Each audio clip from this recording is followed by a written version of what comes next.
Untuk binatang yang ada di laut, ibu mancing pas mancing ikannya mati, nggak pakai bismillah, posisinya sudah mati, boleh dimakan atau tidak? Boleh. Semua yang di laut, airnya sampai binatangnya walaupun dalam keadaan mati, itu halal untuk dikonsumsi. Akhrajahul arba'ah, diriwayatkan dari yang 4, wa Ibnu Abi Syaibah. Nah ini diriwayatkan dari riwayat yang 4 ya, Bukhari, Muslim, An-Nasa'i sama Ibnu Majah. Di dalam kitab lain ada Tirmizi, dan di dalam kitab lain Wasyafi'i wa Ahmad, dan disahihkan oleh madhab Imam Syafi'i dan madhab Ahmad bin Hambal. Yang hadis yang kedua, wa an Abi Sa'id Al-Khudri radhiyallahu anhu qala Rasulullah sallallahu alaihi wasallam, innal ma tahurun la yunajjisuhu syai'un, akhrajahu as-salasah wa sahahu Ahmad. Dikatakan di dalam matan hadis ini, sesungguhnya air, masih di dalam pembahasan air laut tadi, tahurun itu airnya suci dan mensucikan, la yunajjisuhu syai'un, tidak mengandung najis terhadap yang lainnya. Jadi bisa digunakan untuk bersuci. Jadi air laut itu, ma'ul bahari itu di antara 7 air yang boleh kita gunakan untuk bersuci. Salah satunya ma'ul bahri atau air laut. Ustadz, kalau air lautnya sudah butek gimana? Kayak di Pangandaran. Nah, Pangandaran kan air lautnya sudah warnanya gimana ya, Beh? Kita bahas di hadis yang ketiga. Wa an Abi Umamah Al-Bahili radhiyallahu anhu qala Rasulullah sallallahu alaihi wasallam, innal ma'a la yunajjisuhu syai'un illa ma ghalaba ala rihihi wa ta'mihi wa launihi, akhrajahu Ibnu Majah. Apa artinya? Sesungguhnya air itu la yunajjisu syai'un, tidak mengandung najis dan tidak sah.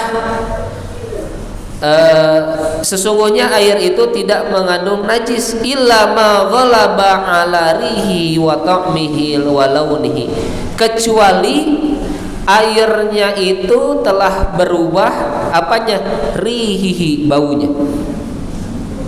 Yang kedua, ta'mihi, rasanya, gitu. Yang ketiga, walaunihi, dan warnanya. Jadi kalau air tersebut walaupun banyak, kan ada yang bilang minimal air itu kan 2 kullah. Kalau di atas 2 kullah tidak apa-apa. Tetapi kalau airnya lebih dari 2 kullah, berubah warna, berubah rasa, dan berubah baunya, itu tidak bisa digunakan untuk bersuci. Airnya suci, tapi dicampur kopi, rasanya sudah berbeda, bau aromanya juga sudah berbeda, itu tidak bisa digunakan untuk bersuci. Maka dari itu pembahasan air ini, sampai dengan air ini tidak merubah rasa, bau, dan warnanya, bisa digunakan untuk bersuci. Dan diriwayatkan dari Baihaqi, al-ma'u tahurun illa in taghayyara rihuhu aw ta'muhu aw launuhu bidajasatin tahdusu fi. Diriwayatkan dari Baihaqi, air itu suci kecuali berubah rasa, berubah baunya, rasanya, dan warnanya dikarenakan najis yang bertemu dengan air tersebut. hampir sama dengan hadis sebelumnya, tetapi diriwayatkan dari Baihaqi ini dilengkapi bahwasannya berubah warna, rasa dan baunya dikarenakan najis yang tercampur dengan air tersebut. Hadis selanjutnya, hadis ada yang di kitab, satu kitab ini hadisnya hadis keempat, di dalam kitab lain disebutnya hadis kelima. Mungkin di kitab yang ibu pakai tadi riwayat Baihaqi, kalau di kitab saya masih di hadis sebelumnya. Kalau ada yang memisahkan hadis Baihaqi ini di hadis yang nomor selanjutnya. Nah, ini di kitab saya yang saya gunakan hadis keempat, diriwayatkan dari an Abdillah ibnu Umar radhiyallahu anhuma qala Rasulullah sallallahu alaihi wasallam idza kana al-ma'u kullataini lam yahmilil khabas wa fi lafdhin lam yanjus akhrajahul arba'ah. Dikatakan jika air itu dua kullah, lam yahmil al khabas, tidak menjadi tidak menjadi najis air itu, atau bisa digunakan untuk bersuci setidaknya lebih dari kullataini atau dua kullah. Dua kullah itu ukuran bak mandinya segede gimana? Nah, ini yang mungkin jadi pertanyaan. Standarnya ukuran bak mandi, kalau bak mandi ini airnya kita tampung di bak mandi ini, ukuran minimalnya dua kulah itu 60 cm, 60 cm, ke bawahnya 60 cm. Jadi 60 kali 60 kali 60 sekitar 216 kubik, 216 liter air. Nah, itu menjadi batas minimum jumlah air yang bisa kita tampung. Kecuali memang airnya sekali pakai buang. Misalkan kita pakai ember di kamar mandi, setelah mandi dibuang semua, itu tidak bermasalah.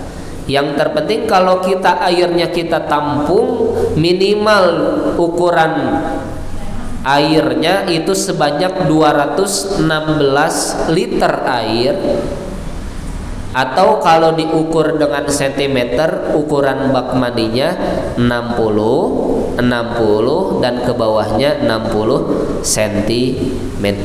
Jadi itu adalah menjadi ukuran minimum bak mandi jika kita ingin menampung air. Jadi ketika kita menampung air, airnya banyak, efek teh ada cicak jatuh misalkan mati, misalkan, atau binatang jatuh ke air tersebut. Kemudian kita ingin menggunakan air tersebut untuk bersuci, apakah boleh atau tidak? Kalau lebih dari 2 kulah tadi, ya airnya lebih dari 2 kulah, kemudian tercampur oleh misalkan bangkai cicak, misalkan gitu. Selama airnya tidak berubah warna, rasa dan baunya, itu kita hanya mengeluarkan bangkainya kemudian kita gunakan untuk bersuci. Kecuali jatuh bangkai tikus, berubahlah baunya, ya, berubahlah warnanya, apalagi rasanya. Ya, boro-boro dipakai bersuci langsung dibuang, benar nggak? Seperti itu. Itulah pembahasan air, ya, pembahasan tentang bab air. Karena alat untuk bersuci di dalam Islam itu ada 2. Yang pertama air, yang kedua yaitu debu apabila tidak ada air, atau debu yang dicampurkan ke dalam air. Untuk apa? Untuk najis-najis yang dikategorikan sebagai najis besar, harus dengan jumlah 7 kali dan dicampur diantaranya dengan tanah. Hadirin yang dirahmati oleh Allah Subhanahu wa ta'ala, itulah 5 hadis yang kita telah bacakan tadi dan kita bahas secara maknanya. Sebelum kita lanjutkan, silahkan bagi Bapak Ibu yang ingin bertanya boleh ditanyakan. Jika bisa dijawab, insya Allah akan dijawab. Jika belum bisa dijawab, jadi PR untuk saya. Mungkin itu sementara yang kita akan bahas, kurang lebihnya mohon maaf. Kita buka termin pertanyaan. Ya, bagi ibu atau bapak yang mau bertanya, silakan. Ada.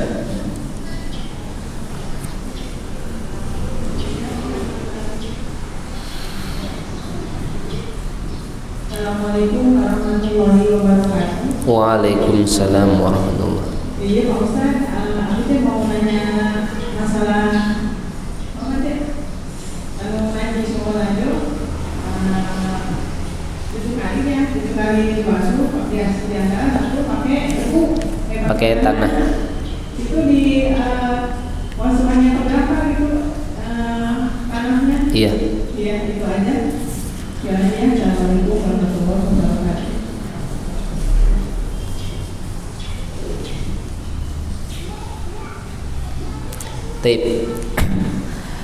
Baik Bapak Ibu, terkait dengan pertanyaan tadi bisa dibuka kitab Bulughul Maram yang tadi di hadis ke-9, atau ada di antara kitab yang ini hadis ke-8. Saya bacakan sanad dan matannya. Wa an Abi Hurairah radhiyallahu anhu qala Rasulullah sallallahu alaihi wasallam tahurun ina'u ahadikum idza walagha fihil kalb an yaghsilahu sab'a marrat awlahunna biturab. Akhrajahu Muslim wa fi lafdin lahu falyurikhu walitirmidzi ukhrahunna aw awlahunna.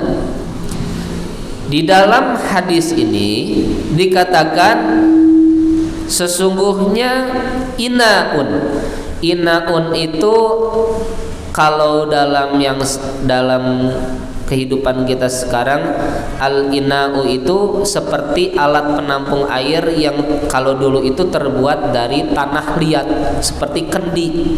Nah, itu dulu digunakan untuk menampung air. Al-ina itu tempat untuk menampung air. Dalam pembahasan ina saja Rasulullah Shallallahu Alaihi Wasallam tegas dari tempat penampungan air, karena zaman dulu belum ada yang namanya keran. Bahasa Arabnya keran itu Hanafiyah. Kenapa namanya Hanafiyah? Karena yang memperbolehkan keran pertama kali itu mazhab Hanafi.